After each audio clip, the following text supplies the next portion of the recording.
اسرائیل کے خلاف پہلے تو صرف مسلم ممالک ہی اپنی آواز بلند کر رہے تھے، لیکن اب کی بار عالمی دنیا نے بھی خاموشی توڑنے کا اعلان کیا ہے، جس کے بعد یہودیوں پر قیامت ٹوٹ پڑی ہے۔ اسرائیل اب ساری دنیا کے لیے سب سے بڑا خطرہ بن چکا ہے، جس کی وجہ سے دنیا کی تمام ابھرتی معیشتوں نے بھرپور ایکشن کا اعلان کیا ہے۔ اسرائیل کو اب تک کا سب سے بڑا جھٹکا لگا ہے، کیونکہ دوست ممالک بھی اب اس کا ساتھ چھوڑ رہے ہیں۔ ویڈیو میں آپ کو بتائیں گے کہ دنیا کی سپر پاورز نے کون سا خطرناک اعلان کیا ہے۔ خبر تیز چینل کی ویڈیوز دیکھنے کے لیے چینل کو سبسکرائب کر لیجئے اور بیل کے آئیکن پر کلک کیجئے تاکہ آپ ہماری تمام آنے والی ویڈیو سے باخبر رہ سکیں۔ اور کیسے یہودی موت کے منہ میں جانے والے ہیں۔ اسرائیل کی بدماشی کو لگام دینے کے لیے دنیا کے طاقتور ممالک میدان میں آ چکے ہیں۔ اسرائیل دنیا کا سب سے خطرناک اور دہشت گرد ملک بن چکا ہے، جس کی وجہ سے ہر ملک کا وجود خطرے میں پڑ گیا ہے۔ کیونکہ ناظرین، غزہ پر صہیونی فورسز کی بمباری سے ہر طرف تباہی کے مناظر ہیں، عمارتیں کھنڈرات میں تبدیل ہو چکی ہیں۔ صہیونی فورسز کے حملوں میں خواتین اور بچوں سمیت فلسطینی شہید ہوتے جا رہے ہیں۔ اسرائیل کی مسلسل 8ویں روز بمباری سے فلسطین کے مہاجر کیمپ میں موجود ایک ہی خاندان کے 10 افراد شہید ہو گئے۔ یتیم خانہ بھی دھماکے سے تباہ ہو گیا، اسپتال زخمیوں سے بھر گئے، طبی سہولیات کا فقدان ہے۔ فلسطینی وزارت صحت نے مسلسل ہونے والی بمباری کی وجہ سے شہادتوں میں اضافے کا خدشے کا اظہار کیا ہے۔ غزہ کے رفح بارڈر سے کئی شدید زخمیوں کو مصر منتقل کیا گیا، جن میں بچے بھی شامل ہیں۔ سرحدی ذرائع کے مطابق 3 بسوں کے ذریعے 263 فلسطینی غزہ چھوڑ گئے۔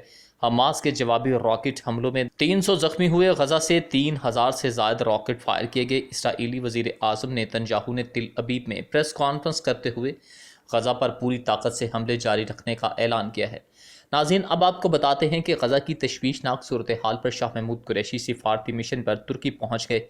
وزیر اعظم عمران خان کی ہدایت پر وزیر خارجہ مخدوم شاہ محمود قریشی فلسطین کی بگڑتی ہوئی صورتحال پر عالمی برادری کی توجہ مبذول کروانے کے سفارتی مشن پر ترکی پہنچ گئے۔ سوڈان، فلسطین اور ترک وزرائے خارجہ سوڈان، فلسطین اور ترک وزرائے خارجہ کے ہمراہ نیو یارک جائیں گے۔ انقرہ ہوائی اڈے پر انقرہ کے ڈپٹی گورنر اسماعیل کوریجی، ترکی میں پاکستان کے سفیر سائرس قاضی اور سفارت خانے کے سینئر افسران نے وزیر خارجہ کا خیر مقدم کیا۔ وزیر خارجہ مخدوم شاہ محمود قریشی سوڈان، فلسطین اور ترک وزرائے خارجہ کے ہمراہ ترکی سے نیو یارک جائیں گے، جہاں پر مختلف اہم شخصیات کے ساتھ ملاقاتیں کریں گے۔ وزیر خارجہ مخدوم شاہ محمود قریشی اقوام متحدہ جنرل اسمبلی میں مظلوم فلسطینیوں پر ڈھائے جانے والے مظالم کے خلاف آواز اٹھائیں گے۔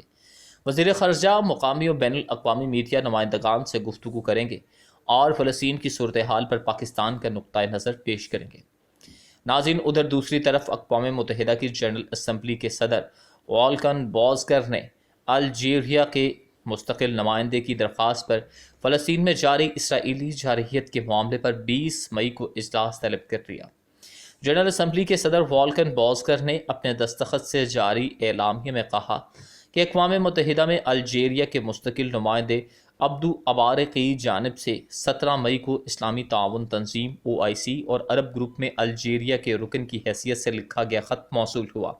انہوں نے کہا کہ عبدو عبارے نے درخواست کی ہے کہ ایجنڈا ایٹم 37 کے تحت مشرق وسطی کی صورتحال پر تبادلہ خیال اور 38 کے تحت فلسطین کے مسئلے پر بات چیت کی جائے۔ انہوں نے کہا کہ تمام اراکین کا اجلاس اوپن ہوگا اور اقوام متحدہ کے ویب ٹی وی سے براہ راست نشر کیا جائے گا۔ ناظرین، خیال رہے کہ اقوامی اسمبلی میں وزیر خارجہ شاہ محمود قریشی نے فلسطین میں جاری اسرائیلی جارحیت کے حوالے سے خطاب میں کہا تھا کہ OIC اور سلامتی کونسل کے اجلاس کے بعد ہم نے فیصلہ کیا ہے کہ اقوام متحدہ کی جنرل اسمبلی کا اجلاس طلب کرنے کی درخواست کریں گے۔ انہوں نے کہا تھا کہ ترکی کے وزیر خارجہ کے ساتھ ہوئے رابطے میں ہم نے فیصلہ کیا ہے کہ آج OIC کے مستقل نمائندے کی حیثیت سے اقوام متحدہ کی جنرل اسمبلی کے صدر سے رابطہ کریں گے اور وقت کی صورت میں ان کے سامنے پیش ہوں گے اور مطالبہ کریں گے کہ ہم امہ اور دیگر مسلمان ممالک کی آواز ہیں اور فی الفور جنرل اسمبلی کا اجلاس بلا لیا جائے۔ ان کا کہنا تھا کہ سلامتی کونسل کے فیصلوں پر ویٹو کیا جا سکتا ہے، لیکن جنرل اسمبلی میں کوئی ویٹو نہیں کر سکتا۔ وہاں لوگ کھل کر مواقف پیش کرتے ہیں اور ہم مطالبہ کر رہے ہیں کہ جنرل اسمبلی کا اجلاس بلا لیا جائے۔ ناظرین، شاہ محمود قریشی نے کہا تھا کہ اجلاس کے بعد میں ترکی جا کر فلسطین اور سوڈان کے وزرائے خارجہ سے ملاقات کروں گا اور سلامتی کونسل اور OIC کے اجلاس پر تبادلہ خیال کر کے نیو یارک جانے کا فیصلہ کیا ہے اور نیو یارک جا کر پاکستان کی آواز بنیں گے۔ قومی اسمبلی میں اسرائیل کی جانب سے غزہ میں جاری وحشیانہ کارروائیوں پر گہری تشویش کا اظہار کرتے ہوئے فلسطینیوں سے اظہار یکجہتی کے لیے قرارداد متفقہ طور پر منظور کر لی گئی۔ وزیر خارجہ شاہ محمود قریشی کی جانب سے پیش کی گئی قرارداد میں کہا گیا ہے کہ یہ ایوان اسرائیل کی نسل پرست حکومت کی طرف سے فلسطینی عوام کے خلاف بڑھتے ہوئے مظالم پر گہری تشویش کا اظہار کرتا ہے۔ متفقہ قرارداد میں واضح کیا کہ اسرائیل کی طرف سے منظم اور ادارہ جاتی مظالم اور فلسطین کے عوام کو محکوم بنانے کی شدید مذمت کرتے ہیں۔ حکومت اور اپوزیشن کی متفقہ قرارداد میں کہا گیا کہ فلسطین کے عوام کی املاک پر قبضہ، ان کو بے دخل کرنے اور ان کی نسل کشی کرنے کی بھی مذمت کرتے ہیں۔ قرارداد کے ذریعے نسلی پرست حکومت کی جانب سے جبری بے دخلی کے لیے آباد کاری کی توسیع کو مسترد کیا گیا اور اس کو جنیوا کنونشن کے آرٹیکل 49 کی خلاف ورزی قرار دیا گیا۔ واضح رہے کہ غزہ کی پٹی میں ہفتے بھر سے جاری اسرائیلی حملوں کے نتیجے میں اب تک 58 بچے اور 34 خواتین سمیت 201 افراد جاں بحق ہو چکے ہیں۔ مقامی میڈیا رپورٹس کے مطابق اسرائیل کے تازہ ترین حملوں میں مرکزی ساحلی سڑک، سیکیورٹی کمپاؤنڈز اور کھلی جگہوں کو نشانہ بنایا گیا۔ بجلی کی تقسیم کار کمپنی نے بتایا کہ اسرائیل کے فضائی حملوں سے غزہ کے بجلی گھر سے جنوبی غزہ شہر کے بڑے حصوں تک بجلی فراہم کرنے والی ایک لائن کو نقصان پہنچا ہے۔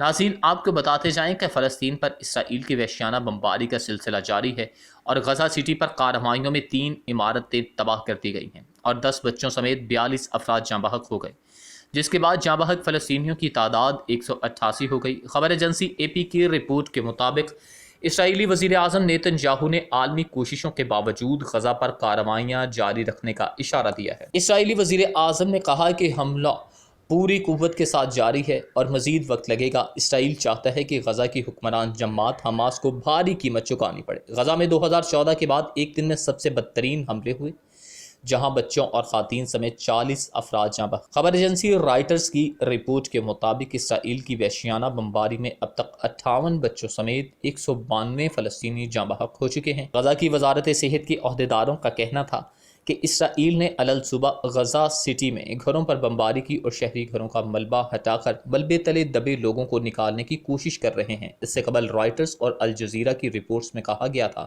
کہ اتوار کے روز فضائی حملوں میں اسرائیلی فوج نے مغربی غزہ سٹی کے علاقے خان یونس میں حماس کے سیاسی اور عسکری ونگ کے سربراہ یحییٰ السنور کے گھر کو نشانہ بنایا۔ مذکورہ رہنما کو 2011 میں اسرائیل کی جیل سے رہائی ملی تھی۔ علاوہ ازیں اسرائیلی میزائلوں نے پناہ گزینوں کے ایک کیمپ کو بھی نشانہ بنا دیا، جس میں 8 بچوں سمیت 10 فلسطینی جاں بحق ہوئے۔ قبل ازیں ایک حملے میں ایک 12 منزلہ الجلاء نامی رہائشی عمارت کو مسمار کر دیا گیا تھا، جہاں الجزیرہ، امریکی خبررساں ادارے، ایسوسی ایٹڈ پریس سمیت میڈیا کے دیگر اداروں کے دفاتر موجود تھے۔ عمارت کے مالک کو پیشگی حملے کی اطلاع دینے کے بعد تباہ کیا گیا تھا۔